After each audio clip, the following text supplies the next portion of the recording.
السلام علیکم ورحمۃ اللہ وبرکاتہ۔ تمام امت مسلمہ کو آقا علیہ الصلاۃ والسلام کی آمد کی بہت بہت مبارک ہو۔ یہ وہ دن ہے کہ آقا علیہ الصلاۃ والسلام کی آمد کی وجہ سے ہمیں اللہ کی پہچان ہوئی اور اللہ تک رسائی ہمیں رحمان اور رحیم کا پتہ چلا۔ یہ وہ مبارک دن ہے کہ آقا علیہ الصلاۃ والسلام یعنی رحمت للعالمین جو ہے ہمیں اللہ عز و جل نے عطا فرمائے، یعنی ہمارے نصیبوں میں لکھا گیا کہ یہ امت محمد صلی اللہ تعالی علیہ وآلہ وسلم ہے، اور یہ لکھے جانے سے مراد ہے کہ ہم لوگ سب سے خوش قسمت لوگ ہیں۔ آقا علیہ الصلاۃ والسلام نے ہمیں ایک ایسا نظام دیا جو دنیا کے ہر شعبے میں ہمارے لیے مفید ہے، جس کو مجموعی طور پر اسلام کہا جاتا ہے۔ یہ وہ نظام ہے جو بتاتا ہے کہ اللہ والے جو ہیں وہ چیونٹیوں پر بھی رحم کرتے ہیں۔ حضرت سلیمان علیہ السلام کا لشکر چونٹیوں کے لیے اپنا جو ہے رخ بدل دیتا ہے۔ کیا چیز ہے؟ چونٹیاں، کیڑیاں۔ تو کیڑی جو ہے اس کے لیے رخ بدلنے والے درس دینے والا دین، سوچیں کتنا پیارا، محبت کرنے والا ہوگا۔ آقا علیہ الصلاۃ والسلام کی بارگاہ میں جانور حاضر ہوتے ہیں کہ میرا مالک جو ہے مجھ پر بوجھ ڈالتا ہے۔ آقا علیہ الصلاۃ والسلام اس جانور کو بھی حقوق عطا فرماتے ہیں۔ تو سوچئے کہ جانوروں کو حقوق جو دین دیتا ہے وہ انسانوں کو کتنا دیتا ہوگا۔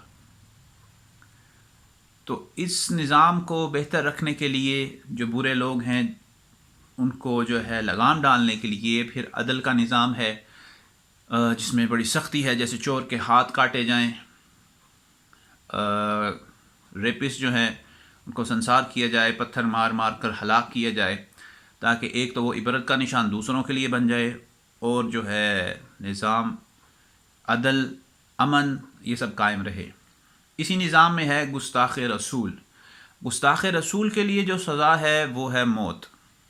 سب سے بڑا، جتنے بھی جرم ہیں یہ سب سے بڑا جرم ہے، جس کی کوئی قاضی اپنی طرف سے معافی نہیں دے سکتا، کوئی شخص اس کی معافی نہیں دے سکتا۔ جیسے کسی کا قتل ہو جائے تو اس کے گھر والے جو ہیں وہ چاہیں تو قصاص جو ہوتا ہے وہ لے کر ویسے یا چاہے معاف کر سکتے ہیں، اس کے اندر کوئی معافی نہیں ہے۔ لیکن آج کل جو ہے نا وہ اسلام میں جو ٹیکے لگائے گئے ہیں نا 2 نمبر لوگوں کے، جیسے قادیانی ہیں، ان میں نہ جہاد ہے نہ کچھ، اور امن بس وہی ہے کہ مسلمانوں کے اندر سے غیرت ایمانی ختم کر دی جائے۔ بس وہی آپ کو نظر آتے ہوں گے الٹی سیدھی باتیں کرتے ہوئے۔ ان فتنوں سے بالکل بچیں۔ اگر عشق رسول اس دین میں سے ختم ہو جائے تو یہ دین جو ہے یہ دین باقی ہی نہیں رہتا، اور دشمنوں کے جو حملے ہیں وہ اس لیے عشق رسول پہ ہیں کہ یہ حملے کر کے مسلمانوں کو دین سے دور کیا جائے۔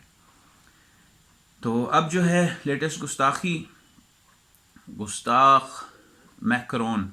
میکرونی جیسا نام ہے اس کا، تو میکرونی بھی اچھی نہیں لگنے لگ گئی اس کے نام کی مشابہت سے۔ تو اس گستاخ جو ہے جو جس طرح بوائیکاٹ کر پا رہا ہے وہ کر رہے ہیں، جیسے عام عوام ہے وہ ان کی چیزیں جو ہیں فرانس کی وہ نہیں خرید رہی، ان کو اکانومی ان کی جو ہے اس سے افیکٹ ضرور ہوگی۔ اس کے بعد جو ہے حکمران جو ہیں ان میں سب سے جو پہلا نام ہے وہ ایردوغن جو ہے پریزیڈنٹ آف ترکی، وہ ٹاپ پر ہیں۔ اس کے بعد ہمارے جو ہیں وہ ڈنڈے کے زور پہ چلے، یعنی کہ جب مسئلہ شروع ہو چکا تھا تو بالکل خاموش رہے۔ جب عوام نے ان کو ہٹ کیا، کیونکہ حکومت سوشل میڈیا کی ہے، یعنی آئی ہی سوشل میڈیا سے ہمارے دوسرے جو اپر لیڈرز یا اسٹیبلشمنٹ کہہ لیں اس کو بیوقوف بنا کر، تو جب ان کو ہٹ سوشل میڈیا پہ کیا گیا تو پھر انہوں نے اپنے تھوڑے تھوڑے ایکشن دکھائے۔ لیکن آج سوڈان میں ایمبیسی کو ان کے جلا دیا گیا، نو انٹرفیئرنس۔ لیکن آج ایک اعلان ہوا تھا کہ شاہیر سیالوی کی طرف سے کہ وہاں تک وہ مارچ کرے گا۔ تو اب یہ حکومت نے یہ کیا کہ ان کی ایمبیسی کو پورا پروٹوکول دیا اور حفاظت کی۔ انسٹیڈ ان کو اعلانیہ یہ کہنا چاہیے تھا کہ ہم نے ان کا امبیسڈر جو ہے وہ واپس بھیج دیا۔ خیر یہ سب کو پتہ یہ حکومت کس لیول کی ہے، گستاخوں کو بھگا کر آسیہ بی بی جیسی عورتوں کو بھگا کر عشق رسول کے دعوے کرنے والی ہے منافق آپ کو قیامت تک نظر آئیں گے. پھر امام مہدی علیہ السلام جو ہے ان کے صفائے کریں گے سب 2 نمبروں کے. لیکن اس میں ابھی جو میری ایک شکایت مفتیان کرام سے ہیں، بلکہ شکایت کرنی بنتی بھی نہیں کیونکہ میں نے بھی رابطہ نہیں کیا، لیکن میں نے جن سے رابطہ کیا تھا جو ان کے ساتھ اٹیچ ہیں وہ انہوں نے مطلب اس پہ جواب مجھے دے دیا تھا. لیکن مفتیان کرام کو خود سامنے آنا چاہیے تھا اور بتانا چاہیے تھا کہ اس نے جو حرکت کی ہے اس پہ فتویٰ کیا لگتا ہے. ہمارے نزدیک، عام عوام کے نزدیک، جس نے گستاخی کی یا گستاخی کی راہ ہموار کی وہ واجب القتل ہے، اس کی سزا صرف موت ہے. جیسے اس فرانس کے پریزیڈنٹ کی بھی سزا صرف میرے نزدیک موت ہی ہے. ہمیں نہ کسی فتوے کی ضرورت ہے نہ کچھ، کیونکہ ہم نے ان معاملات میں اتنا جو بھی پڑھا جو بھی سنا وہ یہی ہے، گستاخ رسول جس لیول کا بھی ہو اس کی سزا موت ہے. لیکن مفتیان کرام کو بھی ایسے فتوے دے کر واضح کر کے کہ اس پہ کیا حکم لگتا ہے بتانا چاہیے تھا کہ جو یہ ایسے منحوس لوگ ہیں اور جو دنیا کے امن کی بربادی کا سبب بن رہے ہیں، ان کی سزا اسلامی لحاظ سے کیا بنے گی، تاکہ ایک اوتھینٹک جو بات ہے وہ بھی پبلکلی عام ہو جائے. تاکہ ابھی جو ماحول بنایا جا رہا ہے وہ باقی مذہبوں کو آپس میں لڑانے کا ہے، تو اسپیسیفکلی صرف یہ بتایا جائے کہ جس کا جرم ہے، جو ان گستاخیوں میں حصہ لے، اس کی سزا یہ ہے. باقی عوام جو ہے دوسروں کے حوالے سے ایک امن کے لیول پہ رہے، ایک آپس میں امن میں رہیں تاکہ کوئی فتنے کا سبب نہ بنے. تو ریکارڈنگ کروانے کا بھی مقصد یہی ہے کہ ہمارا موقف بھی ایک واضح ہو جائے اور دنیا کو پتہ لگے کہ ہم لوگ بے خوف ہیں، نہ کوئی غم ہے نہ کوئی خوف ہے. اور ہم لوگوں میں جو ہے سب سے اعلیٰ مقام ہم میں آقا علیہ الصلوۃ والسلام کا ہے، اور ان کی ناموس پہ کوئی حملہ کرے گا تو ہم لوگ ان کو کاٹ کر رکھ دیں گے انشاء اللہ عز و جل. جس کا جتنا زور، جتنی پہنچ ہے وہ اتنی کوشش ضرور کرے. آپ اگر گھر میں بیٹھے ہیں تو آپ ان کی اشیاء کا بائیکاٹ کریں، تو جو جس حد تک بائیکاٹ کر سکتا ہے وہ کرے. تو عاشقان اگر ہمیں موقع ملا تو انشاءاللہ اس کو واصل جہنم کریں گے. نہیں تو بہت سارے عاشقان رسول پوری دنیا میں جو پھیلے ہوئے ہیں تو انشاءاللہ اس کو اس کے کیفر کردار تک ضرور پہنچائیں گے.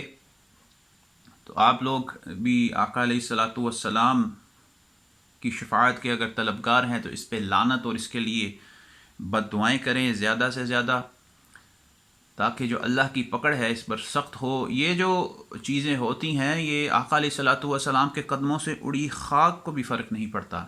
یہ سارا جو ہے امتحان امت ہوتا ہے، اور اس میں پھر منافق اور مومن دونوں آپ کو فرق واضح نظر آتے ہیں.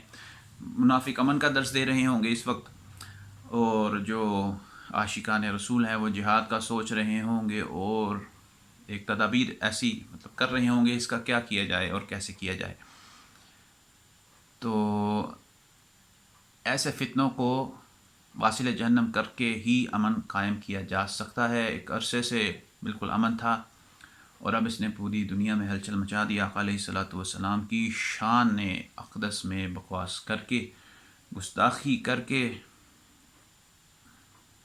تو باقی خاک ہو جائیں گے یہ خاکوں والے. یوں ہی رہے گا بلند و بالا چرچا تیرا. جزاک اللہ خیرا.